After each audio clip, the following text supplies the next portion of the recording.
Assalamualaikum warahmatullahi wabarakatuh. Perkenalkan, nama saya Muhammad Ilham Maulana. Saya dari Universitas Muhammadiyah Tangerang, Prodi Pariwisata.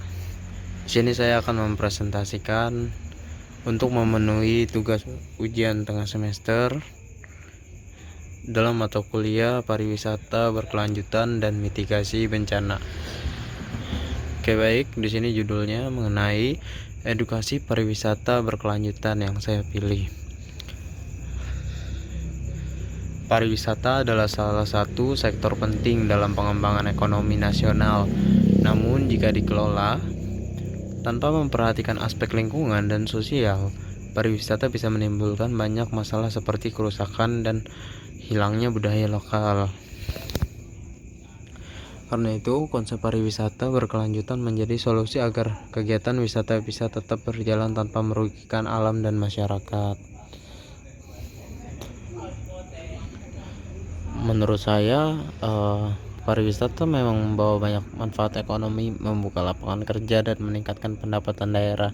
Tapi kalau tidak dikelola dengan bijak, bisa menimbulkan dampak buruk, mungkin seperti kerusakan alam, sampah, dan hilangnya budaya lokal. Karena itu, kita perlu sistem wisata yang seimbang tetapi tetap berkembang, dan tapi tetap menjaga lingkungan dan masyarakat. Apa itu pariwisata berkelanjutan? Pariwisata berkelanjutan adalah kegiatan wisata yang memperhatikan keseimbangan antara kebutuhan wisatawan, masyarakat lokal, dan lingkungan hidup. Tujuan utamanya bukan hanya mencari keuntungan ekonomi, tapi juga menjaga alam dan meningkatkan kesejahteraan masyarakat di sekitar destinasi wisata. Prinsip-prinsip pariwisata berkelanjutan. Ada beberapa hal mengenai pariwisata berkelanjutan, yaitu salah satunya pelestarian lingkungan dan budaya. Lalu keterlibatan masyarakat lokal dan pengelolaan wisata. Lalu manfaat ekonomi yang adil dan merata. Lalu pendidikan dan kesadaran wisatawan tentang tanggung jawab sosial dan lingkungan.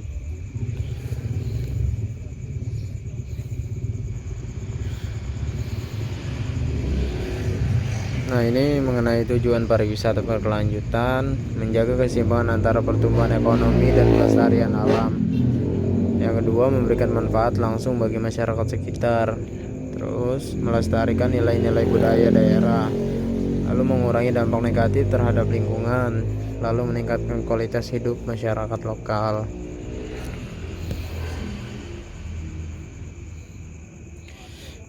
Mengenai kebocoran ekonomi, kita beranjak ke yang disebut ekonomi leakage.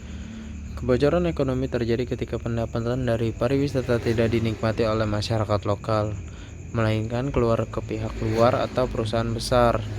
Contohnya hotel atau restoran milik investor asing yang tidak menggunakan produk lokal. Dampaknya, masyarakat lokal tidak merasakan manfaat ekonomi dari kegiatan wisata. Mengenai solusi, ada beberapa hal. Yang pertama, mengutamakan tenaga kerja lokal, mengembangkan produk dan kuliner khas daerah, serta mendorong UMKM untuk terlibat dalam industri pariwisata. Lalu pemerintah daerah memberikan dukungan bagi pelaku usaha lokal, meningkatkan kesadaran wisatawan agar memilih produk lokal.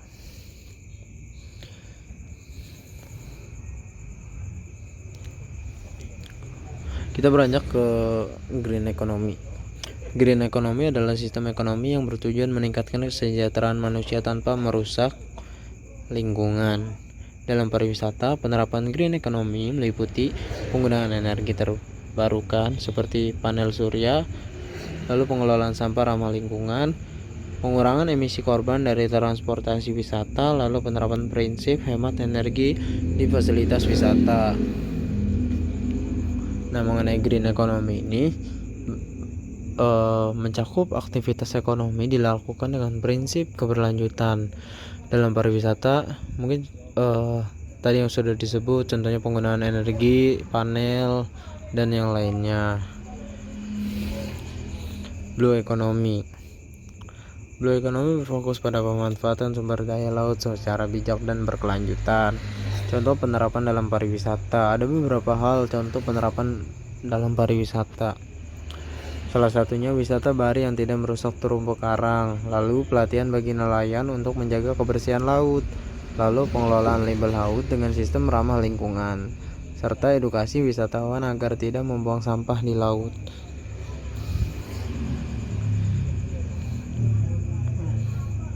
Oke, Community Based Tourism atau CBT atau pariwisata berbasis masyarakat. Ini ialah bentuk pariwisata di mana masyarakat lokal menjadi pelaku utama dalam perencanaan, pengelolaan, dan pelaksanaan kegiatan wisata. CBT ini menjadikan masyarakat sebagai tuan rumah yang aktif, menjaga budaya dan alamnya sendiri. Contoh, desa wisata Ngalenggeran di Jogja yang berhasil mengembangkan wisata berbasis partisipasi warga.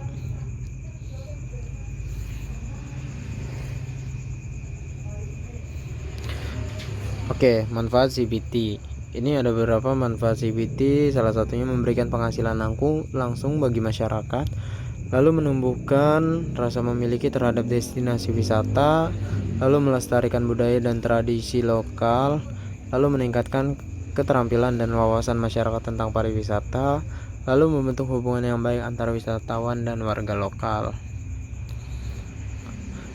Nah, di sini tantangan dan solusi. Tantangan, ada beberapa tantangan yang mungkin harus teman-teman ketahui. Di sini ada kurangnya kesadaran wisatawan terhadap isu lingkungan, keterbatasan modal masyarakat lokal, lalu fasilitas wisata yang belum ramah lingkungan, serta lemahnya dukungan kebijakan pemerintah.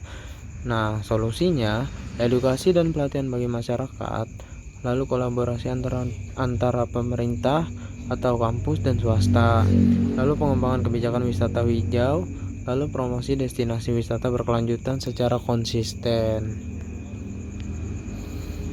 Kesimpulannya, pariwisata berkelanjutan bukan hanya tanggung jawab pemerintah, tetapi juga semua pihak yang terlibat termasuk wisatawan.